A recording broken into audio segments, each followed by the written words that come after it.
Bonjour Motorone, et cette fois-ci je suis avec Greg qui sera l'un de mes équipiers sur l'une des Renault Zoé pour ce e-rally Monte-Carlo, et on va parler des particularités du pilotage en régularité et puis les petits conseils qu'il va pouvoir nous donner puisque nous on débute totalement, donc tant mieux si on peut avoir quelques conseils d'impro. Ouais, tout à fait Guillaume, bienvenue dans le team The Zoé Team.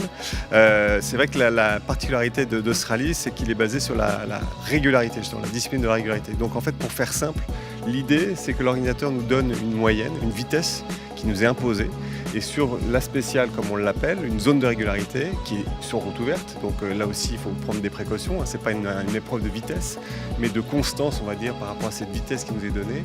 Et le but précis, c'est qu'à n'importe quel endroit de la spéciale, de cette zone de régularité, il faut être à la vitesse demandée.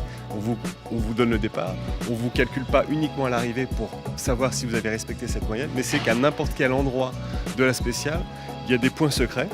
Et si on vous donne 43,5 km/h par exemple, il faut être à 43,5 à n'importe quel endroit de la route. On peut faire peut-être un peu le parallèle avec les jeux vidéo, les jeux d'arcade ou jeux de voiture en l'occurrence. Et c'est vrai que dans beaucoup de jeux, on a cette fameuse voiture fantôme qui vous donne la bonne trajectoire et la bonne vitesse pour faire un temps, entre guillemets.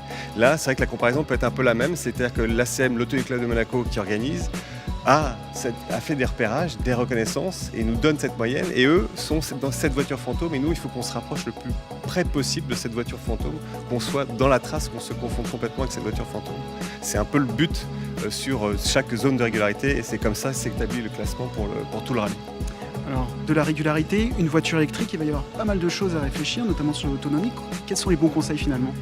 Alors là, c'est vrai qu'on a un gros avantage pour l'avoir déjà fait sur les autres éditions, où on se rend compte, alors chez Renault bien sûr, et que nous, la Zoé, c'est que le progrès aidant, maintenant l'autonomie devient quelque chose qui devient secondaire, on va dire, quand même, malgré tout.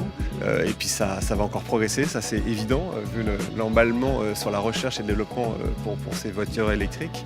La première chose qui est impérative, et comme toute discipline pour le rallye, et même rallye de vitesse, c'est de ne pas se tromper d'itinéraire, ne pas prendre de retard. Après, effectivement, il y a toute une méthodologie qui se fait à bord de la voiture, et qui est d'ailleurs sous la responsabilité du coéquipier, qui a pas mal de choses à gérer, à paramétrer, et est aidé en cela par un appareillage qu'on a installé qui permet d'avoir un relevé précis de la distance et de pouvoir se caler par rapport à cette fameuse moyenne qui nous est imposée.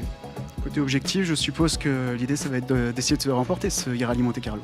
Oui, parce qu'on a déjà connu la victoire sur 2 éditions, 2014 et 2015, donc c'est vrai qu'on y prend goût, on a des objectifs qui sont élevés, donc c'est en tout cas ce qu'on cherche à avoir aujourd'hui sur cette édition 2017. Ouais, on n'a plus qu'à se donner rendez-vous demain pour le départ de l'édition.